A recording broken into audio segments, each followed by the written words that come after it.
was a recent report that showed that nearly half of the food produced in Canada goes to waste.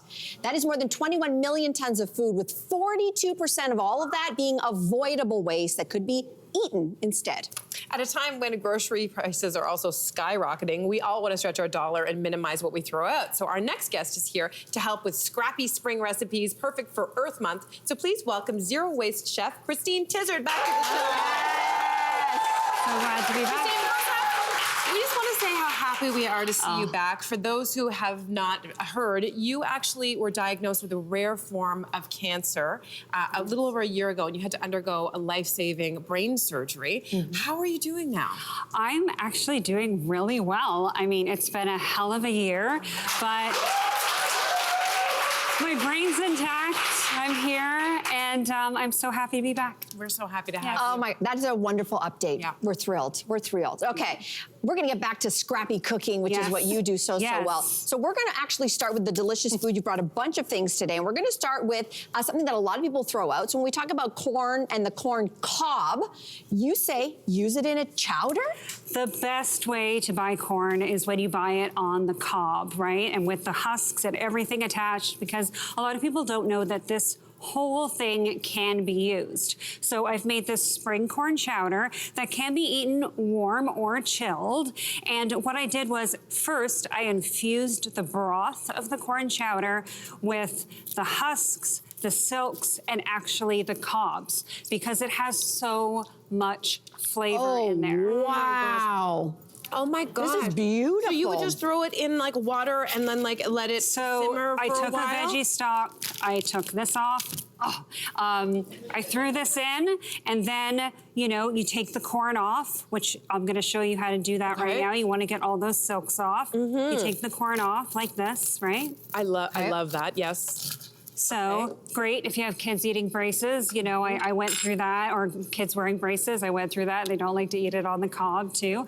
So you have that, and then you throw the whole cob in there too and infuse it in the broth. And you say you can juice our corn cobs too. So juice them? Yeah, it's a funny thing. You can actually, like, just to show you how much flavor is in here, I'm just gonna take this off, and you see this corner here? I'm gonna turn it to the back of the knife. Okay. And then you're gonna go down that, and you can actually see it squirt out. So you wanna get every last bit of it out. Gosh. And that's why there's so much flavor still in the actual cob of this. Mine's all gone. It's all gone. So good. Okay, so we're gonna move on to the hardy rhubarb, and you think everyone should have a rhubarb plant. So, yes, I have brought you the gift of rhubarb. So I bought all 4 of you a rhubarb plant. Thank you. Because if you have any dirt at all around your home, put a rhubarb plant in there. They are super hardy, and I don't know if anyone has bought rhubarb at a store recently, but it's quite expensive. Okay. A perennial, comes back year after year. It's like deer resistant. And I mean, it's nothing like seeing the gift of rhubarb growing in your garden in the spring. Okay, let's get to the food part of rhubarb, because you brought us a rhubarb rice pudding. So, you know, rhubarb cobbler, rhubarb pie, but I like to stew my rhubarb, and there's so many things you can do with it. So, it's really good. A rice pudding, you're using leftover rice that you would typically throw away, so it's free. I used coconut milk to like sweeten it up with a little bit of sugar, and then I stewed the rhubarb with a little bit of sugar as well. It's quite bitter. But I mean, a lot of people don't realize too that you can also eat rhubarb raw. And I don't know if you've ever tried that. No. Can we try this? Yeah, you're gonna try it. So I brought a little bit of honey too. So there's some there. Honey. Just dip it, and it's quite bitter. Oh! I love it. Very bitter. Isn't it nice? Yeah, I like it. I mean, it's refreshing. It's not too sweet. I love it. That's something else. But rhubarb is the one thing that you only eat the stalk. because the leaves are poisonous. Okay, So hot remember tip. that. Hot tip, okay. But so you mentioned pies and jams, and that's what we typically think of, but are there other ways to use Tasting it, it's so bitter. You can see that it would go nice with like even savory dishes. That's what I was thinking. So a salsa, Ooh, yeah. you know, anything that like is like a chutney type of thing, or even stewed with like a pork or something like that would be beautiful. Okay, so what are the best ways to put rhubarb to use? Or I shouldn't say rhubarb, but the other parts that you say, you know, maybe we shouldn't be touching. besides the poisonous? Maybe besides the poisonous So stuff? don't eat the leaves, but Okay. the whole stalk can be used. And when you're like harvesting your rhubarb, you'll cut it at the base and it'll keep on growing a couple times. You might get a couple rounds of it. But I mean, I love like a rhubarb coffee cake, a rhubarb loaf, but I mean, stewing it like this is my favorite because I have it like in the mornings with, you know, yogurt, granola. It's really nice. It's beautiful. Okay, so let's talk about this. You've made a waste-free chimichurri sauce that is filled with stalks and stems. So tell us about how you're serving it in this case. So my chimichurri is something that I make like all spring and summer long. It's tangy, it's very herbaceous, and it's a little spicy too. We're getting into grilling season, so it pairs so nicely with meats and grilled meats. I had it last night over like fish, but also, I mean, it's spring pea season. I brought this like spring pea chimichurri right here. So like as a side, you can kind of drizzle it over anything like scrambled eggs in the morning. And I've used all the stalks of like all of these herbs. So your parsley stems, your dill stems, your stems off of your basil, your thyme, your oregano. Some oil and vinegar and then Bob's your uncle, or? It's really easy. I've done Oil, everything wrong vinegar, in life. garlic, chilies, and tons of herbs. This is Just get blowing rid my of your mind. herbs. And you tell us we should stop peeling our vegetables. Peeling's overrated. Like just, I made everything here without peeling a thing. You're going to save time in the kitchen. The peels have a lot of nutrients, they have a lot of fiber, and to me, it locks in the flavor.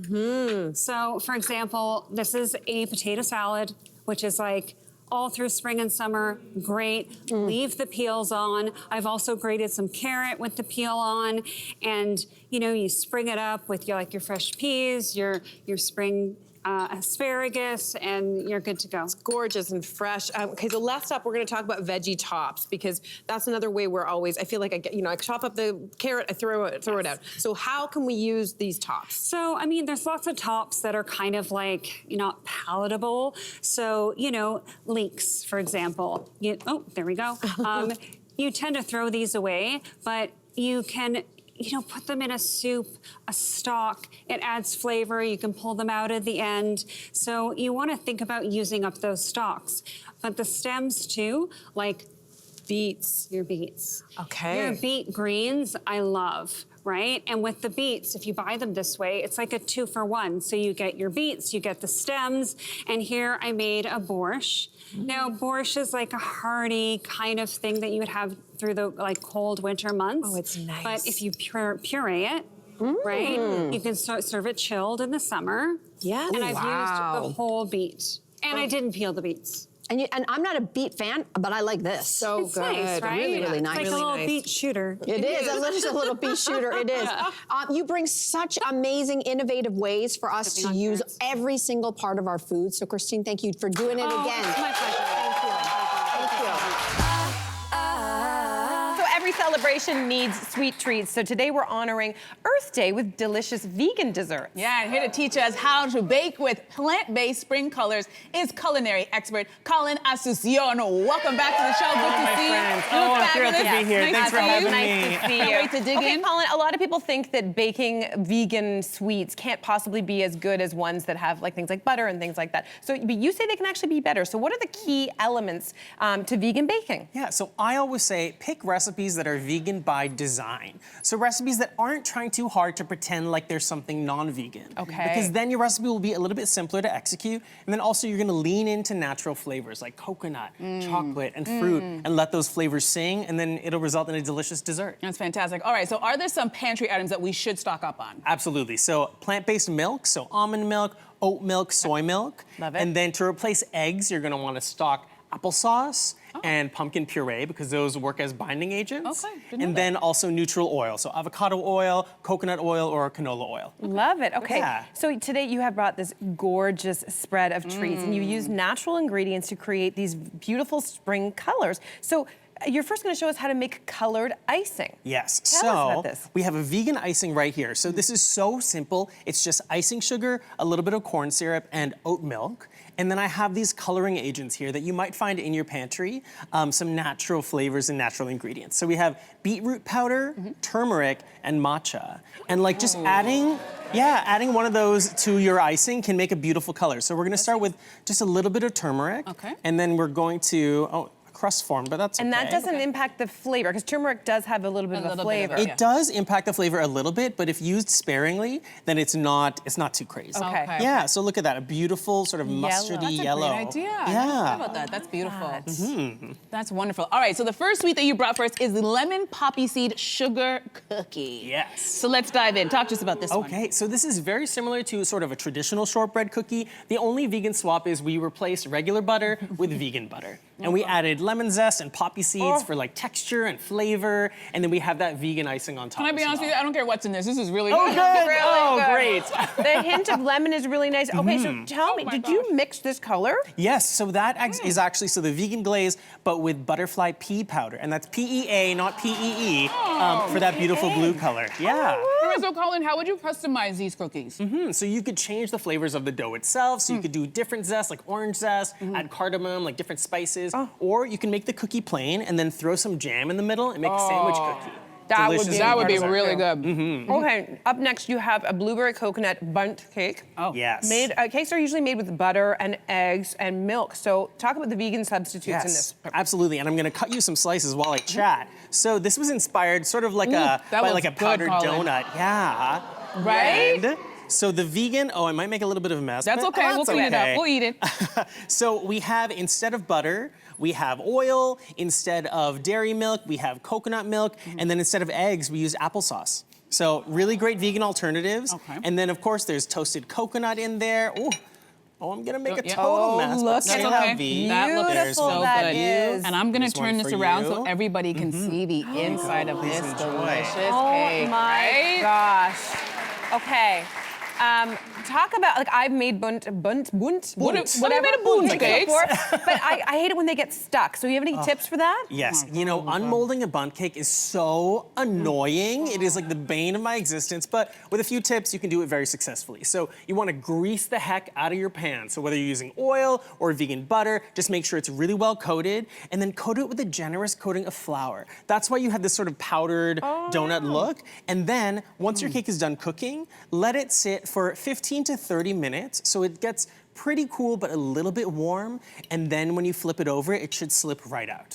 Beautiful. Yeah. Great tips. is This so is good. delicious. Oh, I'm so glad. No one would know. Also, No. like, let's just Right? say that you could totally fool your anti-vegan Oh, good. friends. Yeah, they'd have absolutely no idea. All right, so good. next up we're gonna do a no-bake brownie. So how do you do that? I've never heard of that. So this is the no-bake brownie, and it's sort of like a chocolate fudge, and it only takes 3 ingredients for the base. That's it. So just 3, it's wild. And if you can mix stuff in a bowl, you can make this recipe. So it has cocoa, almond butter, and maple syrup for sweetness. This is a very dark chocolate flavor, so it's like closer to that bittersweet flavor. And then we've topped it with vegan chocolate and cacao nibs for a little crunch. Oh my God. Like, I'm in heavenly. heaven. Oh, good. I'm so Do you glad need a you like roommate? Do you it. need me to move in? Sure, I'll do the come on chores. down. I'll do the cleanup. You cook and I'll do the cleanup.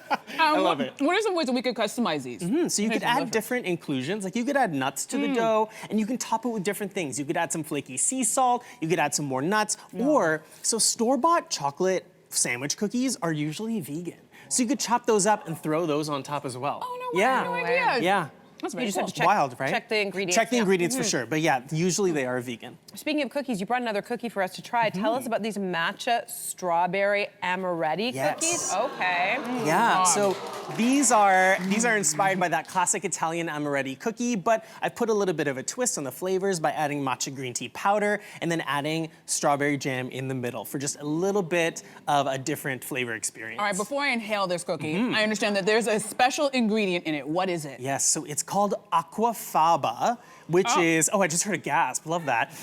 It's basically the water from a can of chickpeas. So it's chickpea water. Chickpea water, and then you whip it up and it foams up like a meringue. It's wild. And then you can use that in pavlova, in macarons, or in amaretti cookies. I loved everything so far. This might be my favorite. Oh, great. Surprisingly, I Okay. wasn't expecting that. Let's talk about these cookies that get their green hue from the matcha green tea powder. But what are some other flavors that could work? So you could do lemon and turmeric would work really well together, sort of like a spiced donut quality. You could replace the matcha green tea with Earl Grey or another tea, and you can of course swap out the jams to really customize it. Oh, I love it. Every time I go to eat something else, my question comes up. So let me put my fork down. So our final dessert you've brought us is a plant-based panna cotta with mixed berry sauce. Colin, talk to us, my friend. So excited for you to try this one. So a panna cotta is like a milk pudding, but this time we did a coconut milk to make it vegan, and then we've topped it with a mixed berry sauce, which has like 4 or 5 berries in there, cooked down with some sugar, and topped that panna cotta off with that. It's so gorgeous, good. Colin. You are so creative. Oh, thank you for bringing these incredible plant-based desserts. With April being Earth Month, it's the perfect time to get a lesson in environmentally conscious wines. So today we're raising a glass to Mother Nature with Natalie McLean, who offers Canada's most popular online wine classes. Welcome back to the show, Natalie. We love a visit from you. Yes, I know.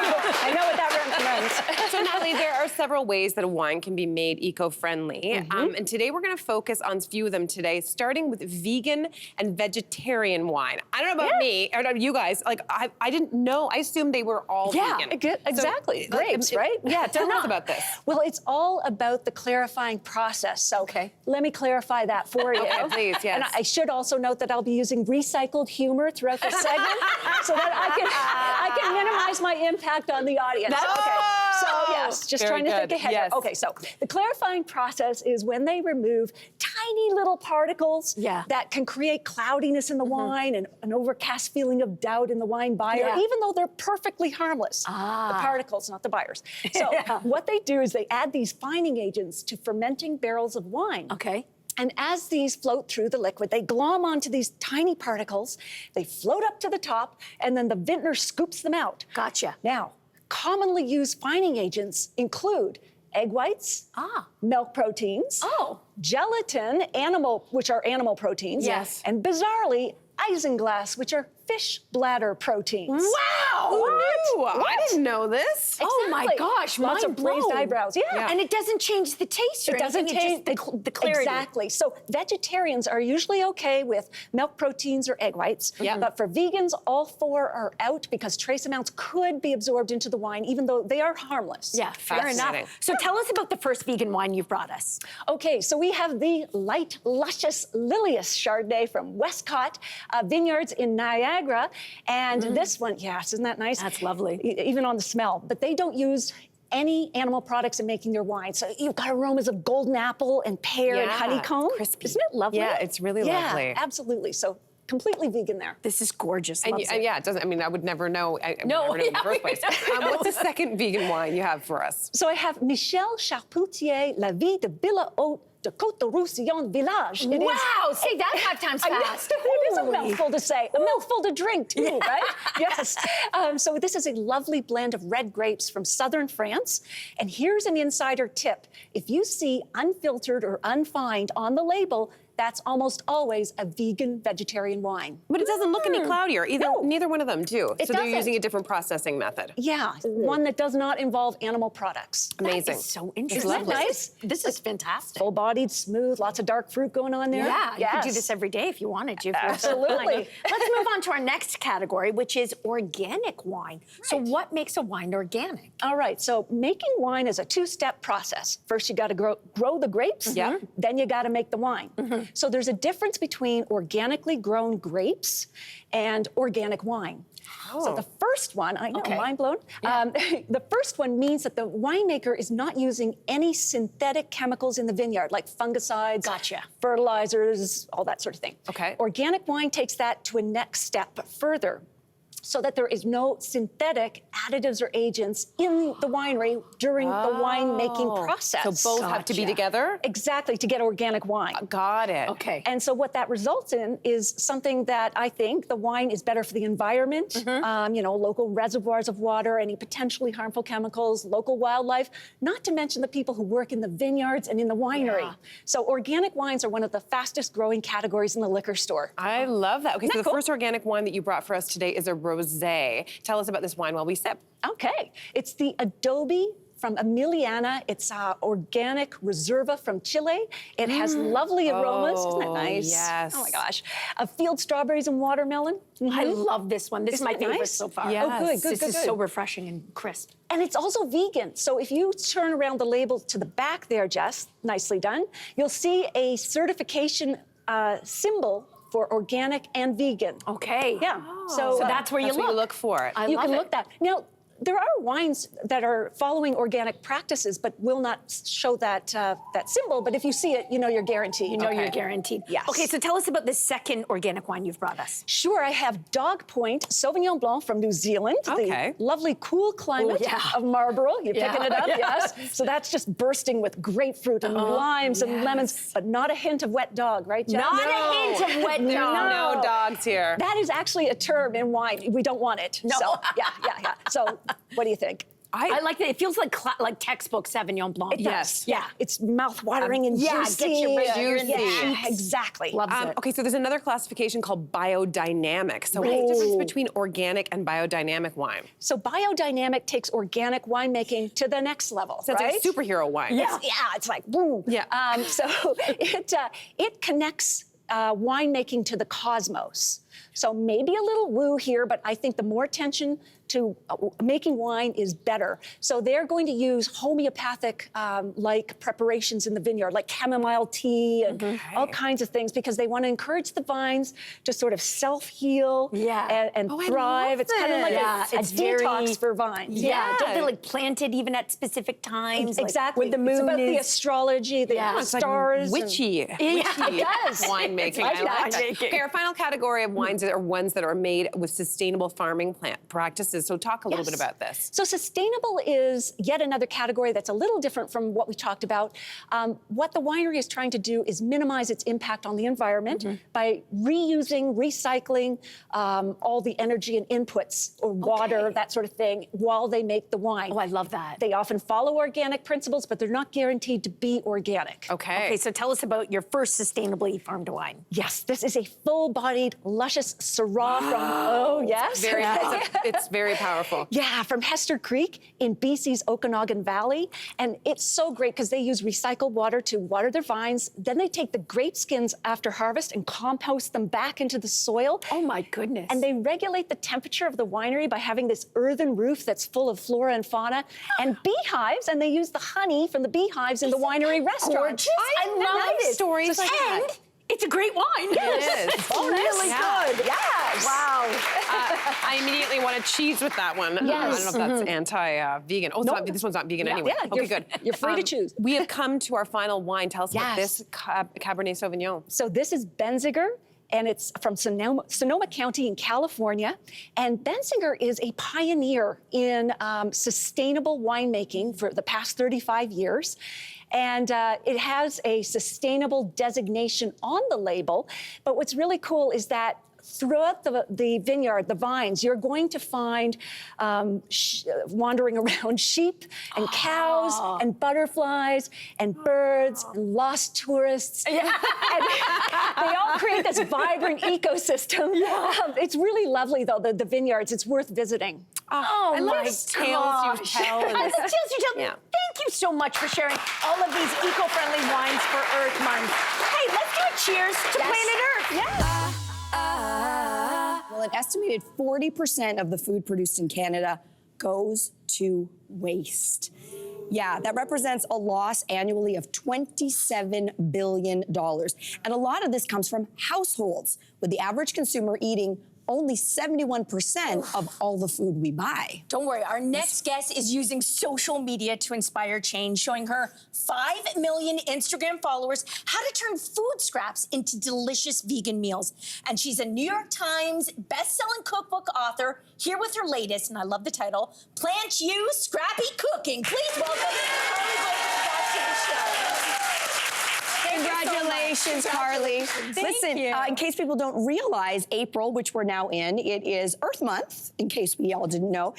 So what a perfect time for your cookbook to come out as well. And so we know that your book, it's full of zero waste, plant-based recipes. It's good for our stomachs. It's good for our wallets. So how did you break this book down to make the most of us to save money and to save food? Yeah, with skyrocketing grocery prices in Canada and knowing just how much food goes to waste in our country, I was really inspired to start this segment called Scrappy Cooking. And really the recipes in the book are supposed to be super versatile. So you can interchange your grains, your beans, your vegetables for what you have on hand to reduce waste. And then we're gonna be showcasing some recipes from the book today that utilize the whole plant or commonly wasted foods. Yeah, love this. Well, we have so many, you have so many recipes and tips and tricks to share with us, but we're gonna start with this part of the book, which is a dish from, I love this, the Scrappy Sunrise section. So I'm guessing that's breakfast. And sure enough, you've brought a breakfast casserole using up stale bread. So walk us through this one. Yes, this is my last week's loaf breakfast casserole. And this is such a great way to use any bread that's gone a bit hard. And fun fact, bread is the most commonly wasted food in the entire world. Really? Yes. So for this, all you have to do is add a beautiful custard with plant-based milk and yogurt, bake it up, and it rehydrates the bread so it's as good as new. It's great for meal prep, and it's really reminiscent of a French toast. It really is. Oh my gosh, you actually use lemon juice in this, which I don't taste. I just taste amazingness. Yeah, just a bit of acidity, which makes those flavors burst. Oh, I love that. Okay, so you say that we can put our own leftover lemon peels to work, though. Oh, you sure can. So what I love to do, any citrus peels, your limes, your lemons, your oranges, you're gonna pop them in the dehydrator or your oven at the lowest setting. Okay. You can do this for a few hours, and what you can do is then grind it up into citrus peel powder. What? And so if you've ever zested a lemon and gotten that citrus flavor on anything between pasta or dessert, it's a great way to add some citrus flavor, and then you can store that in your pantry for months because it's dehydrated. Oh, that is fantastic. I love that. That's a great hack. Now, this recipe also calls for maple syrup, or honey. But a lot of people, I don't think they know this. Honey is not considered vegan. It's an animal product. It's an animal product, but this is blowing my mind. You make your own using apple peels? Exactly, apple scrap honey. So this is a fantastic way, if you are somebody who cooks up an apple pie, makes anything out of apples, and you've got the peels or the cores left over, you can actually cook them down into almost something reminiscent of an applesauce. I know it tastes just like honey. This is amazing. Yeah. Keep going.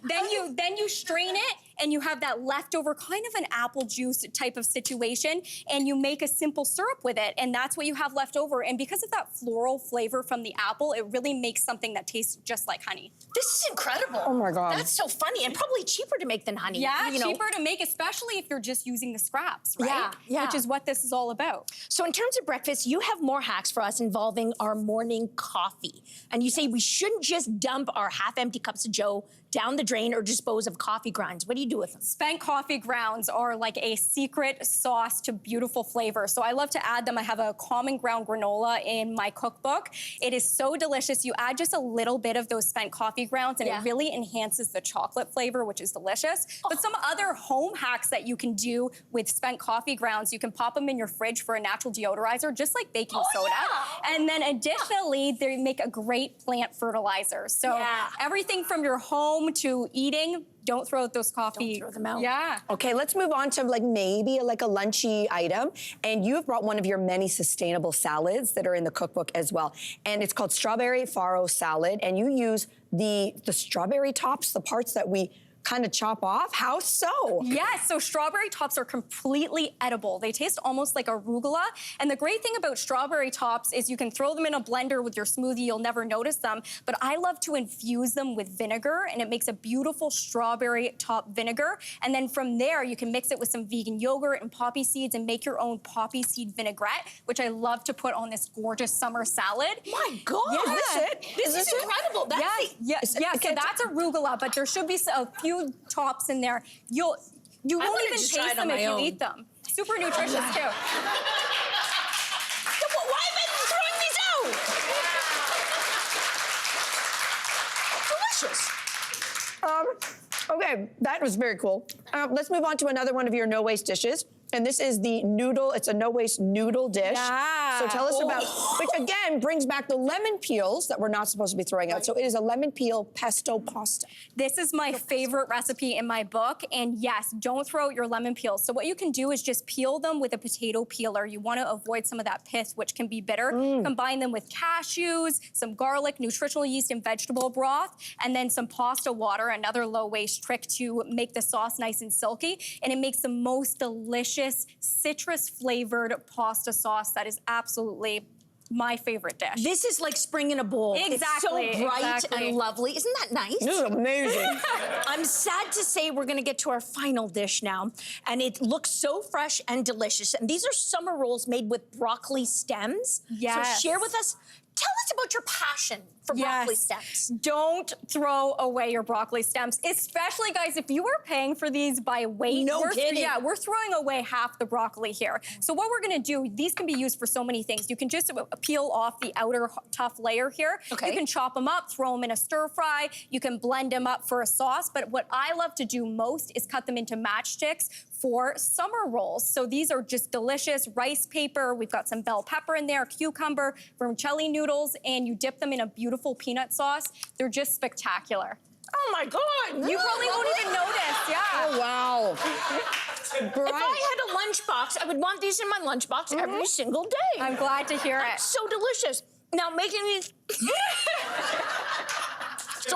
making these summer rolls leaves you with a lot of veggie scraps to put to use, including onion peels. Onion peels. And you do something special with your onion peels. I'm excited for this one. Absolutely. So something crazy that you can do with onion peels and garlic peels is actually dehydrate them again, grind them up in a blender or a coffee grinder, and what you'll be left with is an onion peel powder. So this can be used as a replacement for onion powder in your dishes, and it's so delicious. So you don't buy the onion powder, Yeah. you just make it. Make it out of your peels.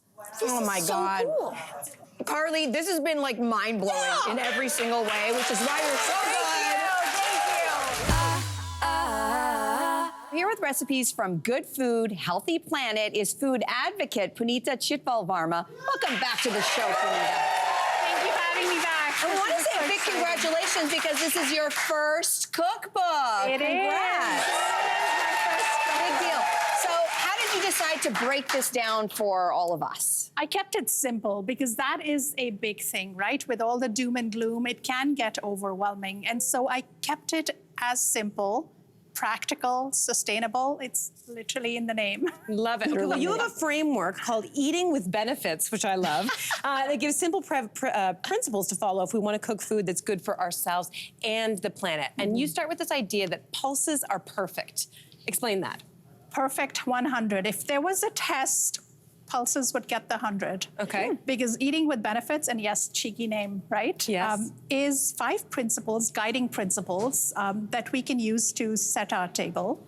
And the first one is pulses are perfect because pulses are one of those crops that are easy to grow. And like just so people know, don't Yes, okay, like yes, lentils, exactly. legumes, beans, lentils, yellow, green. There's a rainbow of lentils out there. Yep. Some of them take under 30 minutes to cook, so they're really great. I've cooked a dish that I absolutely love that my mom used to cook when I was growing up, so it smells amazing. And it's mixed with French green lentils, and they're easy to grow, easy on the planet, and in a time when we're future-proofing our water and soil resources, it's so important to choose ingredients that will check those boxes. Tell us about this first dish and what pulse did you use? So this is French green lentils cooked down with acorn squash. I love acorn squash. You can use delicata too when it comes around to be seasoned for delicata, because both of these squashes you can cook with the skin on. Oh right? my gosh. And so this is less Skin work, on, too. reduces food waste. Wow. And it cooks It's together. so good. And I always remove the skin. So do I. It's beautiful. What a waste. Okay, we've learned. And so much work, right? Let's keep it simple. Keep it simple. Love that. And that's the whole thing, is reducing what we throw away. And one thing that you never let to go to waste is also your watermelon rinds. Yes. Wait a second, and you use them in a curry? I do. What in the world? It's delicious. Cross my heart. Okay, It's how'd you do that? delicious. So watermelon rinds, come summer, eventually the sun will come out. It will be summer. And watermelon rind, eat the pink, juicy, sweet stuff. And then what you have left, peel off the This green. is what this is. Okay. So This is what it is. So it's just the white part. It's not the green part. No, it's not the green part. Okay. You peel away because it grows on the soil. So it's often collected a lot of contaminants. So you wash away, peel the green, and then you've got the white and the pale pink because, right, we slice it up. It's delicious. Add some tofu to it. It's a full meal right now. It's a beautiful, beautiful soup, mellow, aromatic, because all of this works if we can make it work in our real lives. Yes. With real ingredients. It's got a bit of a kick to it too. So what are some tips you have for helping us reduce what we throw away? You've given some great ones here, but what else? Well, buy what you need, because that's a big one, right? Because it's not just about the tomatoes that end up in the bin. It's also what goes into behind the scenes, to use a phrase that we use on TV, right? Yes. Harvesting, storing, distribution, all of that goes into, greenhouse gas emissions. Yep. And reducing food waste is something that we can correct as we make our choices every day. Making dinner today, when you're looking at the broccoli, use the stems. Yes, love it. That's extra. So the next principle you follow is to move away from heat. So how is this bolognese sauce, move away from meat, sorry, not heat. Move away from meat. I love my green chilies. So let's go and move away from this. So you've got a sauce here and talk about it. Normally, I think a bolognese sauce, of course, is all about meat. Yes, it is. So in here, we've swapped out half the meat. So that's another first tip in the meat section that you'll see in the book is swap out half the meat in all of your recipes. So this is brown lentils that have the same cooking time as the meat. Cook it down with ginger, turmeric, a little bit of balsamic vinegar, and it cooks together, comes together, and you would never know would with never the know. texture. It's delicious. Right? Yes. It really is. Yep. Yes, You and say- we've downsized. And we've downsized our greenhouse gas emissions. Yeah, I love it. Wonderful, right? Really easy to do. So you say the next step forward is to also for us to diversify our diets, which is interesting. So you have brought us a street-style egg masala fry that you say is a great dish, especially if we are looking to try something new. So tell us about it. So the street-style egg masala is boiled eggs with onions and spices. The recipe, of course, in Good Food, Healthy Planet, right? And it's delicious because it's the diversity, adding something different is something that is now proven with research. Climate scientists and medical research is telling us the better, the richer the variety of food we eat, the better we feel, the better our gut feels, and the better our planet is because it supports the biodiversity loss that we are facing right now. So something as simple as adding a new herb spice, it's wonderful. This is delicious. What about, you also suggest using fat when cooking veggies and legumes to enhance their flavor. Why is that something you recommend? I recommend it because plant-forward foods have less fat. So meats and even eggs, they have a lot of fat, right? So add in that tablespoon of fat, ghee, olive oil, let it cook really down, good. and Oh my it gosh. really makes the flavors shine. So beautiful. Every single one of these dishes, so good. So delicious. It sounds like really accessible as well. Punita, thank you so much for bringing all of these to us today. To healthy food, we know plants are good for us, but our next guest says they're downright magical. Yes, and she's here to share recipes from her latest cookbook, Plant Magic. Please welcome best-selling author and registered dietitian Desiree Nielsen. Good to have you on the show. Thank you so much. All right, So before we dig in, let's start talking about what makes plants so magical. You know, I think when you're new to plant-based cooking, you're thinking so much about, oh, well, what am I not eating? Am I not eating cheese? I'm not eating meat. But when you really start opening up to it, there's this world of flavors and textures and colors. And so many people find that they actually have a more varied, more diverse diet. And so I love showing people that plant-based cooking can be just as fun, just as flavorful as anything they're used to. Okay, I love that. Well, you're starting with something super fun, and I feel like it will be a hit with kids. And you say it's actually a breakfast for people who don't think that they have time for it. This is brownie batter breakfast toast. Does that not sound incredible? And now, what makes this a healthy start to the day? Because it doesn't sound super healthy. Sounds healthy to me. Right? I mean, what's wrong with brownies? So I wanted to emulate that rich, fudgy texture of brownies. And for someone who's like, oh, I could get a piece of toast. I could get a piece of toast in the morning. This is actually made from hemp hearts. Hemp hearts are incredibly high in protein and omega-3 fatty acids and minerals. So you get that little fudgy chocolate hit, but it's actually incredibly nutrient dense. I love that you're recommending chocolate for breakfast, but Yes, this also of ties in course. nicely with something you practice called positive nutrition. So explain that idea to us while we devour this. Yeah, a lot of people, you know, particularly online, so much messaging around nutrition is really negative. Don't eat this, don't eat that, fall into these really strict boxes, when that's not actually what makes us healthy. Your body has requirements for certain vitamins and minerals and nutrients, and so I like to focus on what to add. It's a far easier message to swallow, really. And so when we think, okay, let's figure out how to eat more vegetables. Let's figure out how to get those hemp hearts into our diet for omega-3s. And when we take this messaging, nutrition and taking care of yourself feels a lot more joyful and it feels a lot more positive. That's amazing. Well, you're speaking my language because obviously I'm all about pleasure. And you say this is an often overlooked component of wellness, connecting pleasure and food. So tell us more about that. It is. You know, I was so lucky to grow up in a house where food was the metronome of life. You know, my grandmother would cook breakfast, and as soon as that was done, she would start preparing lunch. And so we always gathered around the table, and food is so much more than just nutrients. It is culture, it is connection, and it's joy. Like, how amazing is it to go out with your friends and have this long evening over dinner, right? Best. No matter who pays for it. Right, no matter who pays for it. Absolute best. Yeah. And so I think we need to realize that that also applies even when we're trying to take care of ourselves. If we have some sort of health concern we're addressing, or we've got some sort of health goal, we shouldn't lose that pleasure piece, because that's inherently way more sustainable than when we're trying to, you know, do this fad diet for 4 weeks and then fall apart. Which never works. Never, you know, please, as a dietitian, the fad diets never work. Like, just cut it out.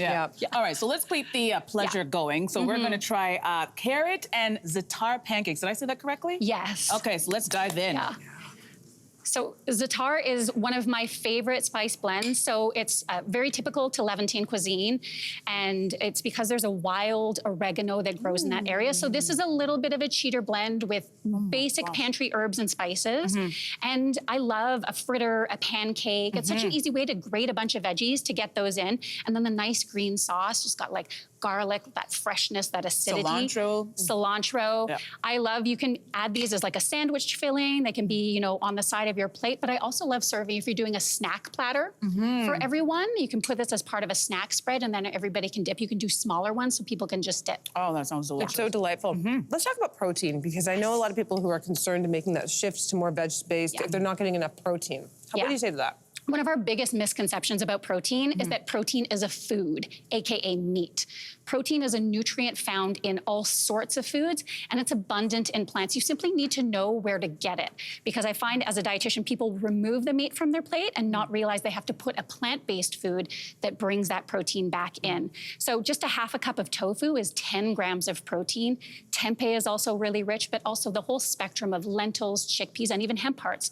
3 tablespoons of hemp hearts has 10 grams of protein in 3 tiny little tablespoons. That's incredible. I had no you can idea. absolutely get all the protein you need on a plant-based diet. All right, so when it comes to protein, what are the guidelines that you recommend then? Yeah, so it's really different for every person, their activity level, their body size, their age. A really easy rule of thumb if people are trying to figure it out for themselves, because there's so many questions about protein, is you can take your weight in pounds divide it by 2, and that will give you a nice approximation of the grams of protein per day. And then you just split up. So a 150-pound person would be about 75 grams of protein, give or take. So try 20 to 25 at breakfast, lunch, and dinner. Snacks can fill in the rest, easy. That's great. I think everyone here loves a sheet pan meal. It's super easy, but you've brought something that I didn't even realize, right? Audience loves it. Yes, so good. But this is a meal that I didn't even know could be done on a sheet pan. So this is a gnocchi dish done on a sheet pan. Talk about this. It is a gnocchi. So we think of boiling gnocchi, but actually you can pan fry. I prefer it pan-fried or roasted. Pan-fried, okay. It gets this really chewy texture and a little bit of crispiness on the outside from the oil. And this was inspired by actually kind of the flavors of like a Spanish sausage. So paprika and cumin, and we do the kidney beans, which when they roast, they split up, they get all doughy and like really, really cozy and comforting. And then a nice light vinaigrette. So it's essentially a little, alternative to a grain bowl, something a little bit different, Spanish inspired. Oh my gosh, I have not stopped eating since you started talking. This is so good. Okay, but we have one more thing to get through. Yeah. Final dish is a sumac roasted eggplant with maple tahini drizzle. Yes. Talk to me about that. I mean, what's not to like? Yeah. I am a huge eggplant fan. My family is not. And so I'm always making sure that I'm developing recipes with eggplant for my books because That was good. when I eat them, my family doesn't take them away from me, so I get the whole thing to myself. And with that maple tahini drizzle, that's what you want. It's just a little sweetness, a little nuttiness, a little earthy, and just so simple to make. And it looks really beautiful. And if you like that style of eating where there's just a bunch of plates on the table, and I love doing that, a bunch of different vegetable dishes. Yeah, some nice bread on the table, so easy. Yeah, fantastic. First of all, anybody who doesn't like eggplant should be served that because that is incredible. So good. Thank you so much for stopping by.